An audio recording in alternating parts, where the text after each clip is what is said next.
Technical subjects are full of words and expressions with special meanings, and SEO is no different. These terms can be pretty confusing, and they sometimes can have different meanings depending on who's talking.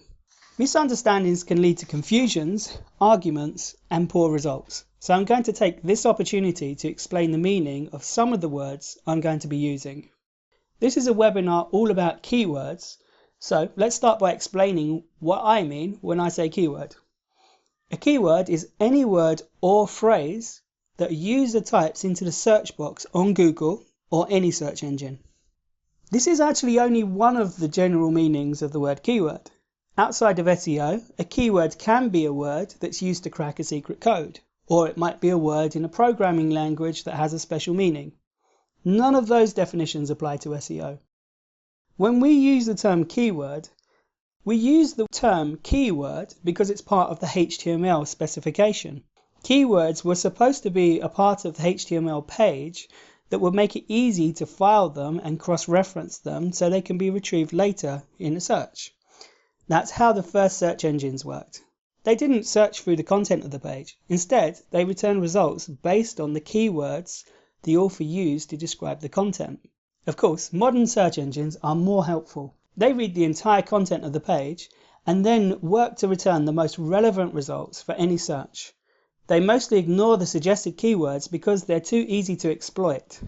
And sometimes an author might forget to put some important points in the keywords, so users wouldn't be able to find the page even when it was exactly relevant for their search.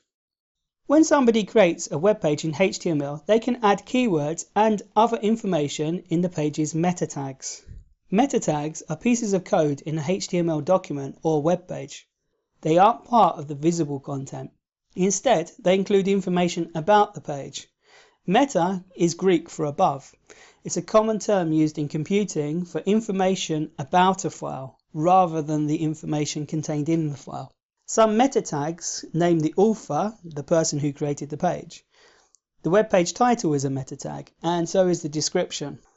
Meta tags are something that we used to include in all of our web pages as a suggestion. Back in the early days, HTML was used by academics to share their papers with universities all over the world. There was no commercial application to HTML, and nobody imagined the day when marketers would attempt to manipulate the search results. That naive age came to an end the day the first SEO stuffed spammy keywords into a keyword meta tag. Okay, so far so good.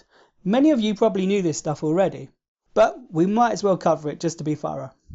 One SEO term that caused a lot of confusion in the past is long tail keywords.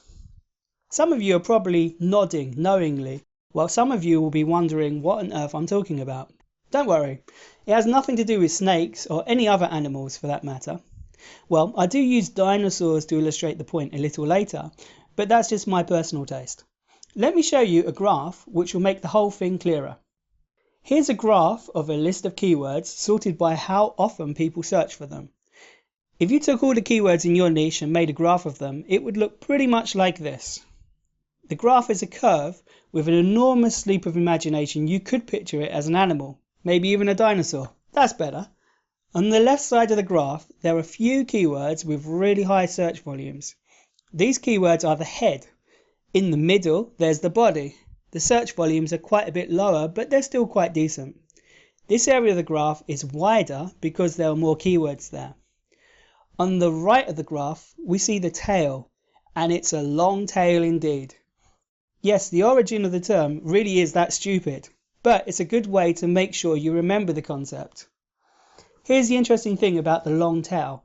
Even though each word gets only a small amount of traffic, if you add all of them together, they get the majority of the total traffic in that niche.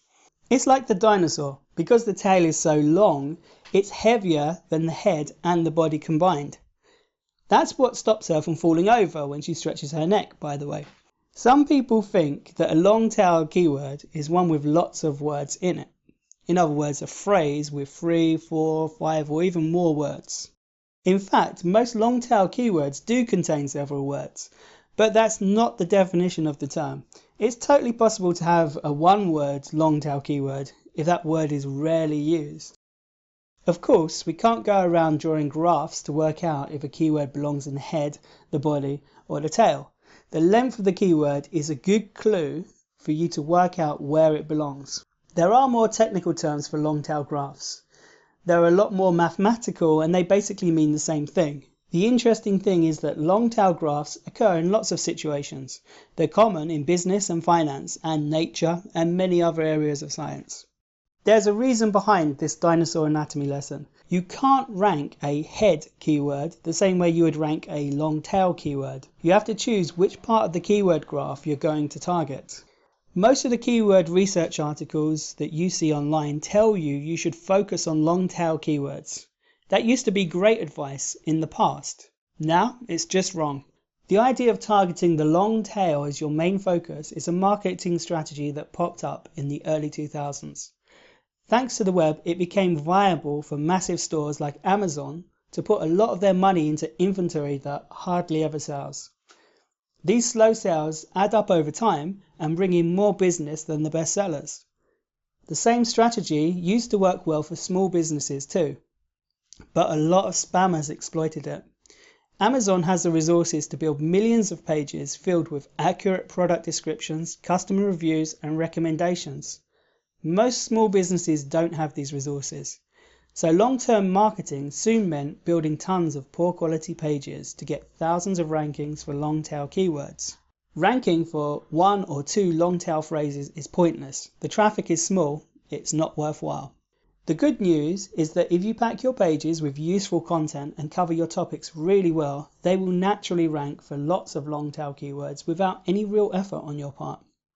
In 2016, it makes sense to target keywords in the body area of the graph. Google has made a number of deliberate changes that target the tactics that used to work beautifully with long-tail keyword lists. This is in addition to the changes I mentioned earlier. Keywords in the head area have tons of traffic, but the keywords are so broad that it's impossible to understand what the user actually wants. Imagine if you ranked your site to number 1 for car. Millions of people would visit your site every day. Some of them would be looking for a car to buy. Others would be looking for pictures of cars for their PC desktop wallpaper. Someone else might want car insurance. Another user might be looking for instructions to hotwire a car.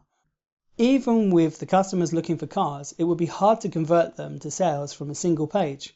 What brand of car do they want to buy? What colour? Of course, ranking number 1 for car isn't easy.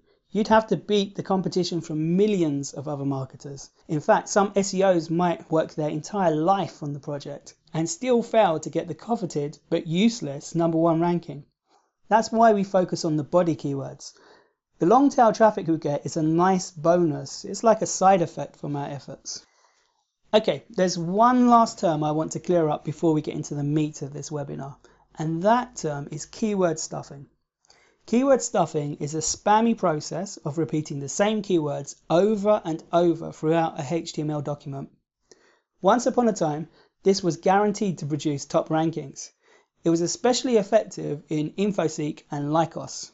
By the time Inktomi and AltaVista stepped onto the scene, it was old news. It didn't work anymore. In fact, it was a sure way to get your site blocked as spam. Now, if you're wondering who InfoSeek, Lycos, Inktomi and AltaVista are, then that should be a clue to you. These are all really old search engines. They all became pretty much obsolete when Google showed up. Google beat them all by offering a better experience with more relevant results and less spam. So keyword stuffing doesn't work at all. Sometimes people do it by accident. Imagine you wanted to optimize your web page for these keywords: German Shepherd training, German Shepherd behavior, German Shepherd barking, German Shepherd sit, German Shepherd play dead, German Shepherd show, German Shepherd best of breed, German Shepherd tricks. When Google sees so many German Shepherds on one page, it gets suspicious. A better approach would be to optimize the page for German Shepherd and then use the words training, behavior, barking, sit, play dead, show, best of breed and tricks in different headers and body text on the page. Use them as sections of the article. Okay, that's enough theory and definitions. Let's get into the 8-step keyword mining process. I'll show you how to go from a content idea to a list of diverse, high traffic keywords that you can target in your SEO campaigns. These different categories of keywords can be quite confusing until you have a little experience dealing with them. If you look at the forums and the SEO blogs, you'll see a lot of arguments and disagreements that really stem from misunderstandings about these different types of keywords. If you aren't sure what I'm talking about, just send me a question and I'll make sure it's answered.